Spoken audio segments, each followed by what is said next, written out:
Split AC installation करते time किन किन बातों का ध्यान रखना चाहिए ताकि एयर कंडीशनर 1 महीने में या फिर 15 दिन में या फिर 10 दिन में कोई भी प्रॉब्लम ना आए, कोई भी फॉल्ट ना हो। कभी कभी ऐसा भी होता है कि इंस्टॉल करने के बाद 1 दिन भी 2 दिन भी नहीं चलता है। कभी ऐसा होता है कि स्टार्ट ही नहीं होता है, चलता ही नहीं है सिस्टम इंस्टॉलेशन करने के बाद।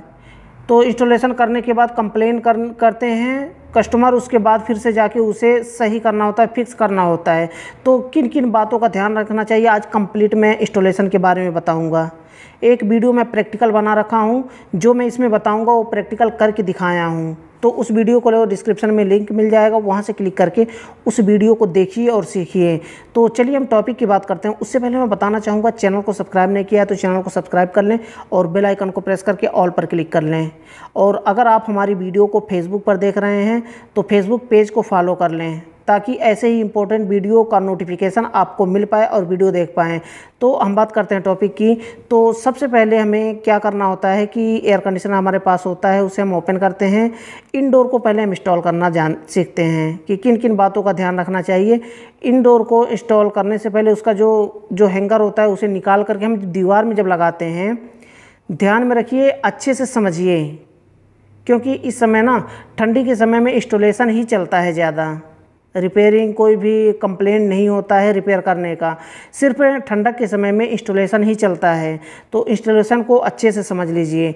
जब हम हैंगर को जो हैंगिंग जो प्लेट होता है ना, उसे जब हम दीवार में लगाते हैं तो उसे किस तरह से लगाना चाहिए। कभी कभी ऐसे कुछ जो टेक्नीशियन होते हैं इस तरह से लगा देते हैं ना कि जो वाटर का जो फ्लो होता है वो जहाँ वाटर ड्रेन होता है, जहाँ से आउटलेट निकलता है वहाँ जाता ही नहीं अब वाटर, और क्या होता है कि दूसरी साइड में टपकने लगता है पानी। और ये प्रॉब्लम फिक्स तब तक नहीं होगा जब तक आप पेपर नहीं लगाएंगे, उसे थोड़ा सा एक साइड से ऊपर उठाएंगे नहीं, तब तक ये फिक्स नहीं होगा।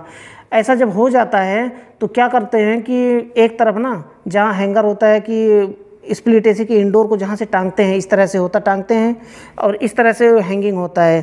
तो क्या होता है कि वहाँ पर पेपर लगाना पड़ता है एक साइड में, जिधर नीचे हो जाता है उधर पेपर लगा करके लेवल में लेना होता है। तो ऐसी गलती क्यों करें, उससे पहले ही हम समझ लें कि बाद में क्या होने वाला है। अगर लेवल सही नहीं होगा तो किधर भी नीचे किधर भी ऊपर नहीं करना चाहिए इंडोर को। कुछ लोग सोचते हैं कि हाँ इधर वाटर ड्रेन का आउटलेट है, इधर ही थोड़ा सा ढाल कर देते हैं तो पानी आराम से निकल जाएगा। ऐसा नहीं करना चाहिए, आपको सिर्फ लेवल में लगाना चाहिए। इंडोर को लेवल में लगाएंगे ऑटोमेटिक वो पानी वहाँ से निकल जाएगा।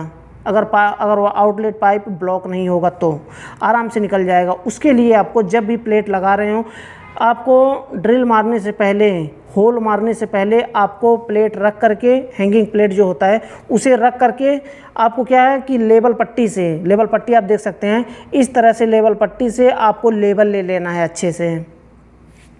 किधर भी नीचे ऊपर नहीं होना चाहिए, बिल्कुल एकदम लेवल में होना चाहिए। इसीलिए लेवल पट्टी का यूज किया जाता है आउटडोर लगाने में भी और इंडोर लगाने में भी। आउटडोर की बात तो बाद में करते हैं, पहले इंडोर को समझ लेते हैं।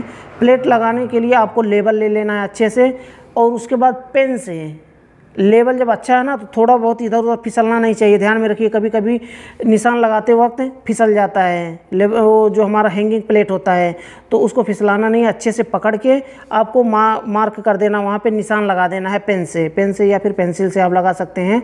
नीचे ऊपर ना हो, आप वहाँ से पेंसिल से निशान लगा दें। उसके बाद निशान जब लग गया, लगने के बाद अब देखिए आगे भी अभी समझने वाली बात है। ऐसा नहीं कि निशान लग गया तो हो गया, वीडियो आप छोड़ दिए, नहीं, आगे भी आप गलती कर बैठेंगे, निशान लगाने के बाद भी गलती कर बैठेंगे। इसलिए आप समझ लीजिए और सीख लीजिए। तो निशान हमारा लग गया, वहाँ पर हमें ड्रिल मारना है, होल मारना है सब जगह पे। होल मारने के बाद हम वहाँ पर बीट बैठा देंगे अंदर। उसके बाद देखिए बीट बैठा के हमें 2 स्क्रू पहले लगा देना है, एक इस साइड में एक इस साइड में और सेंटर में, लेकिन टाइट नहीं करना है पूरा। टाइट कर देंगे तो भी डिसबैलेंस हो सकता है, इधर से उधर लेवल उसका बिगड़ सकता है उसके बाद भी। तो उसे लेवल बनाने के लिए आपको क्या करना है, स्क्रू थोड़ा थोड़ा टाइट करना है, पूरा नहीं टाइट करना है। आपको लेवल पट्टी ऊपर रखना है। उसके बाद जहाँ लेवल हो, फिर भी लेवल गलत हो जाता है होल मारने के बाद भी, तो जिधर भी लेवल सही है उधर आपको जो हैंगिंग प्लेट है उसे अगर नीचे ऊपर है तो उसे फिक्स करना है अच्छे से फिक्स करने के बाद धीरे धीरे स्क्रू को, वालेकुम सलाम, वहाँ से लेबल लेने के बाद फिर स्क्रू आपको टाइट करना है। स्क्रू थोड़ा सा रह जाए टाइट करने के लिए, फिर भी आप नीचे ऊपर प्लेट लगा करके साइड में उसके बाद देख लें कि लेबल कहाँ पे गलत है। अगर फिर भी गलत है तो थोड़ा सा आप हाथ से इधर उधर करके आप उधर फिक्स करके बिल्कुल लेबल में, सेंटर में बिल्कुल लेबल में ले करके उसके बाद आपको टाइट कर देना है। अगर 3 स्क्रू आपने टाइट कर दिए लेबल में है तो सारे स्क्रू को आप टाइट कर दीजिए। टाइट करने के बाद फिर आप इंडोर को हैंग कर दीजिए। वहाँ पर इंडोर हैंग हो गया। अब यहाँ पर क्या है कि स्टेबलाइज़र, आपको स्टेबलाइज़र भी लगाने से पहले आपको लेबल में लेना है। स्टेबलाइज़र का जो उसका भी हैंगर होता है ना, उसे भी हैंगर लगाने के लिए उसे भी लेबल में लेना होता है, क्योंकि एयर कंडीशनर जो होता है बिल्कुल प्रोफेशनल लगाना चाहिए। क्योंकि इतना पैसा कस्टमर खर्चा करते हैं तो उनके घर में एयर कंडीशनर खूबसूरत दिखना चाहिए, इसलिए स्प्लिट एसी लोग लगवाते हैं। नहीं तो विंडो एसी क्यों ना लगवा लें। तो स्प्लिट एसी लगाने के लिए बिल्कुल खूबसूरत और प्रोफेशनल लगाना चाहिए। ये हो गया। स्टेबलाइज़र आपने लगा दिया। कनेक्शन आपने कहाँ से देना है ये तो आपके ऊपर डिपेंड है, एमसीबी कहाँ पे है तो उसको लेकर मैं टाइम वेस्ट नहीं करूँगा। अब हम बात करते हैं आउटडोर की। यहाँ पर एक चीज़ और है, इंडोर हैंग तो आपने किया, होल कहाँ पे मारना है आपको। पहले इंडोर का जो साइज़ है ना उसको आप लंबाई चौड़ाई नाप लें, और होल कहाँ पे गिराना है, चाहे इस साइड में चाहे इस साइड में, दोनों साइड में कहीं भी आप गिरा सकते हैं होल को, कोई दिक्कत नहीं है। लेकिन होल मारने से पहले आपको चारों तरफ का उसका आकार उसको माप लेना है, ताकि होल कहीं ऐसा ना हो कि होल मारने के बाद जब इंडोर आप हैंग कर रहे हों तो होल बाहर दिखने लगे। ऐसा नहीं होना चाहिए। बिल्कुल होल उसके जो उसका पूरा पैनल होता है, उसका जो कवर होता है उसके अंदर ढक जाना चाहिए होल। तो इस तरह से होल मारें, आप पीछे के साइड मारें या फिर बाहर निकालना चाहते हैं तो आपके ऊपर डिपेंड है कि किस तरह से आप पाइप, कॉपर पाइप बाहर निकालेंगे।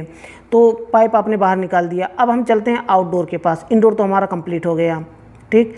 आउटडोर में भी बिल्कुल वही करना है आपको। दो स्टैंड होते हैं, जो हैंग करने वाला 2 स्टैंड होते हैं। पहले आप एक को लगा लें, दूसरा आप देख लें कि हमें कहाँ पे लगाना है।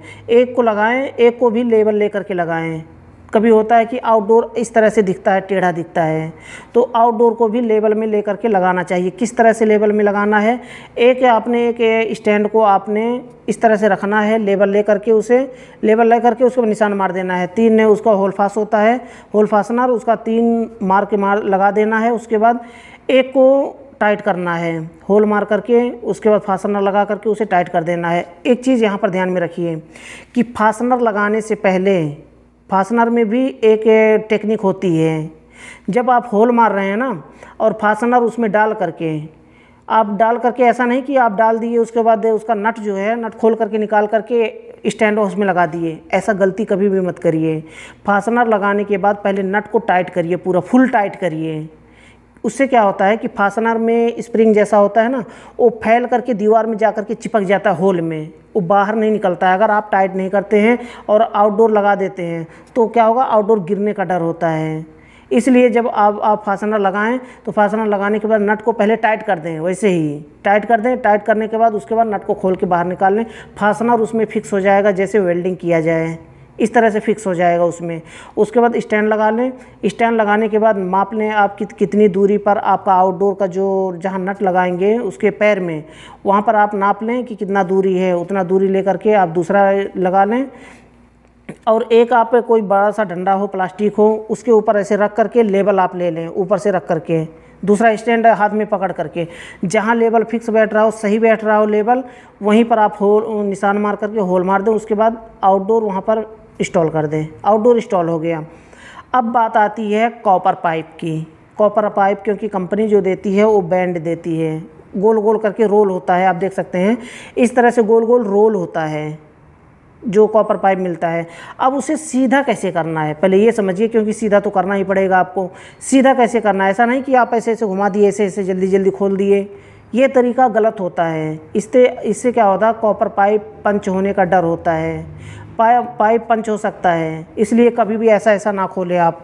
दीवार में ऐसे रख करके, ऐसे दीवार में ऐसे रख करके उसके बाद धीरे धीरे करके ऐसे खोलते जाएं, गोल गोल है ना, ऐसे ऐसे खोलते जाएं। ऐसे खोलेंगे, फिर आप ऊपर करके फिर एक रोल खोलें, फिर उसके बाद ऊपर करके फिर एक बार घुमाएं। इस तरह से जब दीवार में लगा करके खोलेंगे ना तो कोई भी साइज़ का पाइप हो, कभी भी पंच होने का या फिर उसमें टूटने का कोई भी डर नहीं होता है। इसलिए इस तरह से पाइप को आपको खोलना है। जितना पाइप खोलना है उतना आप खोलें, और जितना ज़्यादा पाइप है आप उसे कट करके निकालना चाहते हैं तो निकाल लें, नहीं तो आप उसे कंपनी जो देती है उसे कट करके निकालना नहीं चाहिए। जितना पाइप कंपनी दे रही है उसे आपको लगाना चाहिए। और अगर आपको पाइप ज़्यादा लगाने की ज़रूरत है तो आप 50 फीट तक पाइप बढ़ा सकते हैं, कोई दिक्कत नहीं है। एयर कंडीशनर के ऊपर कोई फ़र्क नहीं पड़ने वाला है। लास्ट में जो बताऊँगा अगर उसे आप फॉलो करते हैं तो ये हो गया, आप 50 फीट तक पाइप बढ़ा सकते हैं। ठीक, अब हमारा आउटडोर इंस्टॉल हो गया। अब हमें क्या करना है, पाइप को हमें लगाना है। अब यहाँ पर भी एक ध्यान में रखना है, जब आप फ्लेयरिंग नट आप टाइट कर रहे हो तो इंडोर के साथ में पहले कनेक्ट कर देना है। दोनों पाइप कनेक्ट हो गया। आउटडोर में जब कभी कभी ना क्या होता है कि कोई कंपनी फ्लेयर नहीं बना के देती है, फ्लेयर हमें खुद से बनाना पड़ता है। और कुछ कंपनी होती हैं जो कि फ्लेयर बना करके और फ्लेयर नट उसमें लगा करके देती है। सिर्फ पाइप सीधा करके जॉइंट कर देना होता है इंडोर में और आउटडोर में, उसके बाद हमारा काम कंप्लीट हो गया। लेकिन जिसमें फ्लेयर बना के कंपनी नहीं देती है उसे कैसे करना है, उसमें फ्लेयरिंग नट कंपनी देती है। फ्लेयरिंग नट दोनों साइड में पहले फ्लेयरिंग नट पहना लेना है। ऐसा नहीं गलती करना है कभी भी कि नहीं तो 2 बार आपको मेहनत करना पड़ेगा। कभी कभी टाइम कम होता है तो 2 बार टाइम में लगाने पर दिक्कत हो जाती है। तो उसे क्या करना है कि आपको फ्लेयरिंग नट पहले पहना लेना है, उसके बाद फ्लेयर बनाना है। कुछ लोग, मेरे साथ भी ऐसा कई बार हो चुका है कि नट सामने रखा रहता है और मैं फ्लेयर बना देता हूँ। फ्लेयर बनाने के बाद देखता हूँ ओह नट तो बाहर ही रह गया। फिर मैं पाइप कट किया हूँ 2-3 बार, 2-3 जगह, मतलब एक बार में एक जगह सिर्फ पाइप में कट करके उसके बाद वहाँ पर लगाया हूँ। तो फ्लेयरिंग नट जब भी आप टाइट कर रहे हो तो उससे पहले फ्लेयरिंग नट लगा लें, उसके बाद फ्लेयर बनाएं। क्योंकि फ्लेयर बार बार पाइप कटने का कभी कभी ऐसा होता है कि छोटा सा आप 1 इंची या फिर 2 इंची पाइप देते हैं बाहर, तो अगर उसे आप कट कर देते हैं तो आपके लिए प्रॉब्लम हो जाएगी। फिर आपको पाइप फिर से ब्रेजिंग करके आपको जॉइंट करना पड़ेगा। अब यहाँ पे हमारा फ्लेयरिंग नट कंप्लीट हो चुका है, टाइट हो चुका है। इसके बाद भी काफ़ी इम्पोर्टेंट है, आपको स्किप नहीं करना है वीडियो, क्योंकि इसके आगे और भी इम्पोर्टेंट है, इसलिए वीडियो को पूरा देखिए। हमारा ये कॉपर पाइप हमने लगा दिया। वायर को तो आम बात है लगाना, वायर को आप अगर इन्वर्टर एसी है तो आपको वायर देख करके लगाना है। बस उसमें अगर आपको नहीं पता है तो भी पेपर गाइड में लिखा रहता है किस तरह से वायर को लगाना है। जिस नंबरिंग पर आपको वायर लिखा हुआ है उसी को देख करके, गाइड को देख करके आप लगा सकते हैं, कोई दिक्कत नहीं है उसमें, क्योंकि उसमें वायर में भी कलर कोड अच्छी तरह से लिखा होता है। आप उसे आसानी से लगा सकते हैं। ये तो हो गया, वायर भी लग गया हमारा। और इंडोर को सप्लाई, आउटडोर को सप्लाई हमने दे दी। मेन चीज़ जो होता है ना वो होता है कि हम गैस को कैसे रिलीज़ करें। नया एयर कंडीशनर होता है, जब इंस्टॉल कर रहे होते हैं तो कंपनी क्या करती है, कंपनी आउटडोर में गैस को चार्ज करके देती है। आउटडोर में गैस पहले से होता है, उतना ही होता है जितना सिस्टम को चाहिए, उसमें बढ़ाने या फिर घटाने की ज़रूरत नहीं है। कंपनी उतना गैस भर करके देती है। अब गैस कैसे रिलीज़ करना है ये समझ लीजिए। आउटडोर में तो गैस है, लेकिन इंडोर को वैक्यूम करना ज़रूरी होता है। इंडोर को वैक्यूम कैसे किया जाता है, आपके पास वैक्यूम पंप होना चाहिए। अगर वैक्यूम पंप नहीं है तो भी आप आसानी से कर सकते हैं। कैसे करना है उसे भी समझ लीजिए। ऑलरेडी मैं प्रैक्टिकल वीडियो बना रखा हूं, अगर उस वीडियो को आपने नहीं देखा है तो नीचे डिस्क्रिप्शन में लिंक मिल जाएगा, वहां से क्लिक करके उस वीडियो को देखिए और सीखिए कि किस तरह से सिस्टम को वैक्यूम किया जाता है। सिर्फ इंडोर को, आउटडोर को वैक्यूम नहीं करना है, क्योंकि आउटडोर में गैस है और वैक्यूम पंप नहीं है, तो उसे भी कैसे वैक्यूम कर सकते हैं विदाउट वैक्यूम पंप। तो वैक्यूम करने के लिए क्या है कि हमारा जो आउटडोर में जो सर्विस वाल्व में जो एलकी होता है ना, जहाँ से हम गैस को खोलते हैं, एलकी हमारा ऑलरेडी बंद होता है पहले, तो उसे खोलना नहीं है उसे। आप पाइप को अच्छी तरह से, फ्लेयर नट को आप चाहे टेफ्लॉन टेप लगाएं या फिर विदाउट टेफ्लॉन टेप का, अगर फ्लेयर सही बना है तो टेफ्लॉन टेप लगाने की ज़रूरत नहीं है, लेकिन आप लगाना चाहते हैं तो लगा सकते हैं। और बहुत ज़्यादा टाइट करने की ज़रूरत नहीं है नट, क्योंकि ना क्या होता है कि फ्लेयर नट बहुत ज़्यादा टाइट करने पर भी फ्लेयर जो बना होता है वो टूट जाता है। इसलिए बहुत ज़्यादा टाइट नहीं करना चाहिए, उतना ही टाइट करिए जितने में गैस हमारा रुक जाए, गैस लीक ना हो, उतना ही टाइट करना चाहिए। ये हो गया, टाइट हमने कर दिया। अब हमें क्या करना है, वैक्यूम जैसे हम गैस चार्ज करते हैं वैसे वैक्यूम करते हैं, उसी तरह से वैक्यूम सक्शन लाइन में या फिर डिस्चार्ज, सक्शन लाइन में ही होता है, वैसे डिस्चार्ज लाइन में लोग जल्दी नहीं करते हैं। सक्शन लाइन में लगा करके आपको वैक्यूम पंप होता है उसे स्टार्ट कर देना है। पूरा सिस्टम वैक्यूम होगा, पूरा इंडोर वैक्यूम होगा और उसका सर्विस वाल्व बंद रहेगा। जब आपको लगे कि हाँ वैक्यूम हो गया है, पूरा कंप्लीट, एयर फेंकना बंद कर दें, तो आप क्या करें, वैक्यूम पंप आप वैसे ही लगे रहने दें। उसके बाद आप वैक्यूम पंप बंद कर दें, गेज को बंद कर दें। उसके बाद गैस को आप रिलीज़ करें, गैस को रिलीज़ करें, इंडोर में चला जाए। थोड़ा सा गैस रिलीज़ करना है, पूरा नहीं, मतलब है कि खोलेंगे थोड़ा सा, सिस्टम में जाएगा, थोड़ी देर जाने दें, लगभग 5 सेकंड 2 सेकंड जाने दें, उसके बाद बंद कर दें। फिर बंद करने के बाद आपको इंडोर में जहाँ पे आपने फ्लेयर नट आपने टाइट किया है वहाँ पर, आउटडोर में जो फ्लेयर नट है वहाँ पर आपको दोनों जगह लीकेज चेक कर लेना है कि कहीं ऐसा तो नहीं कि हमने जो फ्लेयर नट टाइट किया वहाँ पर लीकेज हो। क्योंकि कभी कभी ऐसा होता है कि 2 दिन के बाद, 5 दिन के बाद, 10 दिन के बाद कंप्लेन आ जाता है कि ठंडा नहीं कर रहा है, जाकर चेक करते हैं तो गैस लीक हो जाता है पूरा। कहाँ से होता है, यही गलती हम करते हैं तब हो जाता है। फ्लेयर नट को आप अच्छे से चेक कर लेना है, लीकेज नहीं है तो पूरा गैस आपको छोड़ देना है। पूरा गैस छोड़ दिए, उसके बाद सिस्टम को ऑन कर दीजिए, एम्पियर चेक कर लीजिए सही चल रहा है। बस ये होता है पूरा इंस्टॉलेशन करने का पूरा प्रोसेस। इस तरह से इंस्टॉलेशन करेंगे तो कभी भी गलती नहीं होगी आपसे और कभी भी कंप्लेन दोबारा नहीं आएगा।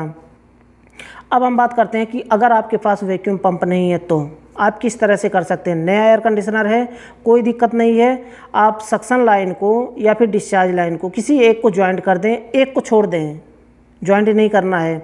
जो सर्विस वाल्व में हम जो फ्लेयर टाइट करते हैं, एक को टाइट करना है, एक को छोड़ देना है।